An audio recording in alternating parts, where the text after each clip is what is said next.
Hello and welcome. मैं हूं ज्योति। आप देख रहे हैं चुनावी समर, जहां पर एक और ताजा अपडेट के साथ हम हाजिर हैं। बंगाल हिंसा में ममता ने कहा कि लोगों की मौत के पीछे हैं अमित शाह। पश्चिम बंगाल में चुनावों के दौरान एक बार फिर से हिंसा देखने को मिली। दरअसल पश्चिम बंगाल में चौथे चरण के मतदान के दौरान कोच बिहार के सितालकुची में हिंसा भड़क गई। इस हिंसक झड़प में 4 लोगों की जान चली गई। बंगाल के एडीजीपी ने यह बताया कि ग्रामीणों के हमले के बाद केंद्रीय बल के जवानों की ओर से गोली चली। 4 लोगों के मारे जाने की पुष्टि हुई है। हालांकि टीएमसी नेताओं की तरफ से ज्यादा लोगों की मौत के दावे किए जा रहे हैं।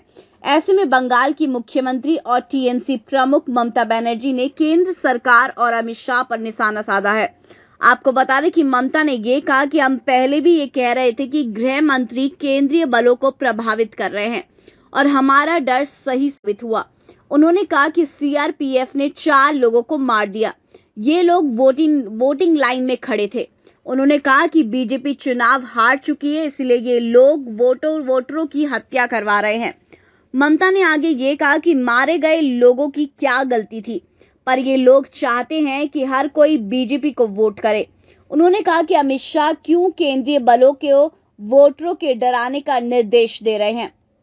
ममता ने जनता से ये कहा कि हमें बदला लेना होगा और बदला ये है कि हम इन लोगों के खिलाफ वोट करें।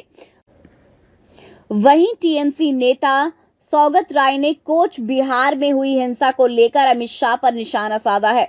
उन्होंने कहा कि हम इस घटना की निंदा करते हैं। टीएमसी नेता ने यह कहा कि मासूम लोगों की हत्या के पीछे अमित शाह हैं और पार्टी के 4 कार्यकर्ता इशारे पर मारे गए हैं।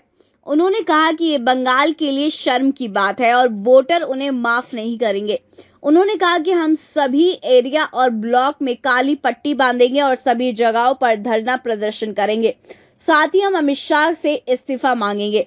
वैसी घटना की जानकारी के मुताबिक सितालकुची में पुल पर पहले 18 साल के एक युवक को गोली लगने से मौत की खबर आई। इसी के बाद केंद्रीय बल की और जवान वहां पहुंचे, लेकिन जब वहां जवान पहुंचे तो नाराज भीड़ ने जवानों पर अटैक कर दिया। ऐसे में केंद्रीय बलों के जवानों ने हवाई फायर की बजाय लोगों पर गोली चला दी। यानी कि शुरुआती नजरों में इसका असली दोषी केंद्रीय बलों के जवान लग रहे हैं। ऐसे में ममता बनर्जी ने सीधे अमित शाह को निशाने पर लेते हुए ये कहा कि इस हत्या का असली जिम्मेदार अमित शाह है। वहीं टीएमसी अमित शाह के इस्तीफे के लिए प्रदर्शन भी करने वाली है। ऐसे में हम ये कह सकते हैं कि बंगाल हिंसा से शाह की कुर्सी खतरे में है। इस पर आपकी जो भी राय है आप प्लीज कमेंट सेक्शन में लिखें। Thank you so much. Keep watching today's for more news.